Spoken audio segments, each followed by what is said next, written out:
An objective for week 3 is to graph linear equations, both by hand and on the calculator.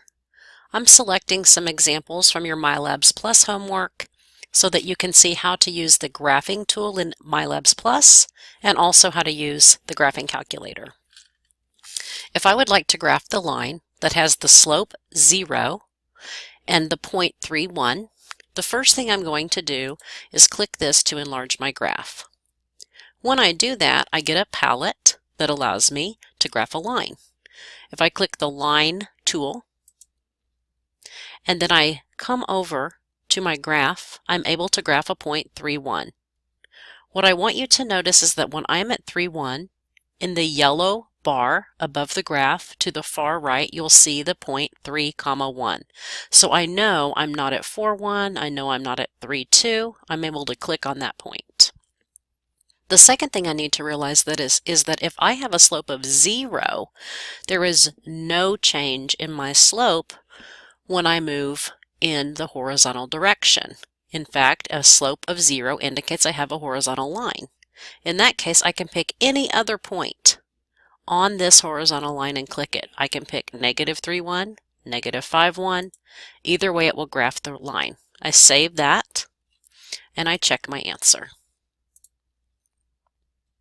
The next question I have is an undefined slope. An undefined slope indicates that I have a vertical line. I'm going to use that tool again. I'm going to click the Line tool. The point that I need to graph is -2, -5. So I'm going to go -2, -5. I'm going to look up in the yellow bar, and I'm at -2, -6. So I'm going to come up one and click it. And that's a vertical line, so I need to pick another point on the same vertical line.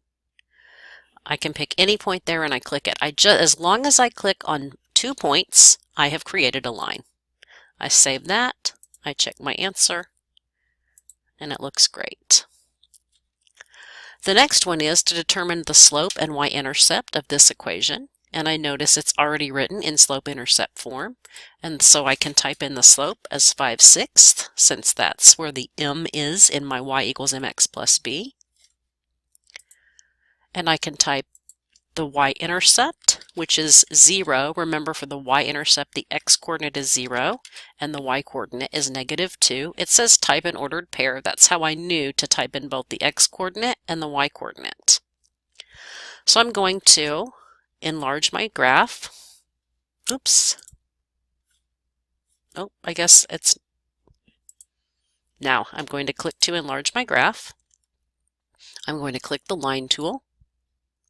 I'm trying to graph the point that I know is the y-intercept, which is 0, -2, and I'm going to click on that. Since I have the slope, I can use rise over run to find my next point. So I can go rise or go up 5, 1, 2, 3, 4, 5, and I can run 6, 1, 2, 3, 4, 5, 6. That's the second point on my graph.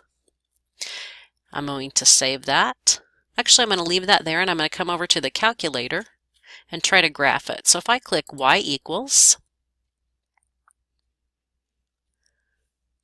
5/6x, I'm going to do parentheses, 5 divided by 6, parentheses, that's 5/6 x. I hit this button above the word apps, and then I need -2. I need to make sure my window is good, and so I'm going to go back to my window and make sure that I have, say, -8 to 8. That would cover this graph well. So I'm going to change my x-min to -8, my x-max to 8, my y-min to -8, my y-max to 8, and then I'm going to graph it. And I can see that the line on the TI calculator and the line on the MyLabs Plus graphing device work. I'm going to hit save and check my answer.